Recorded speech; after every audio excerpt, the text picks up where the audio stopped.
Megastar Allu Arjun ప్రస్తుతం full బిజీగా ఉన్నారు. Pushpa cinema pan India entries లో హిట్ కొట్టగా పుష్ప 2 అయితే బాక్స్ ఆఫీస్ వద్ద కాసుల వర్షం కురిపించింది. దీంతో ఆయన గ్లోబల్ స్టార్ గా గుర్తింపు తెచ్చుకున్నారు. ఈ క్రమంలోనే బన్నీ నెక్స్ట్ ప్రాజెక్టులపై చిత్ర పరిశ్రమలో భారీ అంచనాలు నెలకొన్నాయి.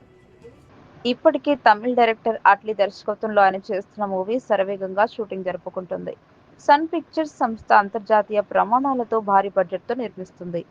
'AA22' వర్కింగ్ టైటిల్తో తెరకెక్కుతున్న ఈ చిత్రంలో దీపికా పదుకునే హీరోయిన్గా నటిస్తున్నట్టు ప్రకటించారు.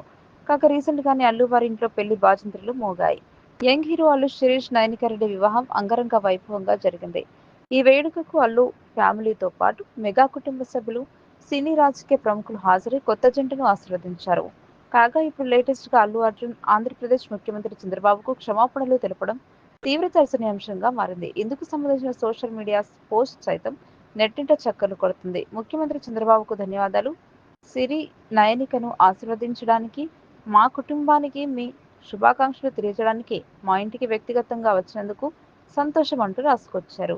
కొత్త జంటకు మీ ఆప్యాయత, ఆశీర్వాదాలకు మేము నిజంగా కృతజ్ఞతలమని పేర్కొన్నారు. అయితే క్షమించండి, ఆ సమయంలో నేను విదేశాల్లో ఉన్నాను, కానీ మీతో ఫోన్లో మాట్లాడటం నాకు సంతోషంగా ఉందని పోస్ట్ చేశారు. మీరు చూపిన ఈ చొరవ నా మనసును ఎంతగానో తాకిందని మెన్షన్ చేశారు. మరోవైపు రీసెంట్ గానే కోలీవుడ్ స్టార్ డైరెక్టర్ లోకేష్ కనకరాజ్ దర్శకత్వంలో అల్లు అర్జున్ నటించనున్న అధికారికంగా ప్రకటించారు. ఈ సినిమాను మైత్రి మూవీ మేకర్స్ బ్యానర్ పై నిర్మించనున్నారు. కాగా ఈ చిత్రానికి వర్కింగ్ టైటిల్స్ చేయగా అనిరుద్ రవిచంద్రన్ సంగీతం అందిస్తున్నారు. ఈ విషయాన్ని తెలియజేస్తూ మేకర్స్ సోషల్ మీడియా వేదికగా ఆసక్తికర గ్లింప్స్ షేర్ చేశారు. ఈ ఏడాదిలోనే ఈ మూవీ షూటింగ్ స్టార్ట్ కానున్నట్లు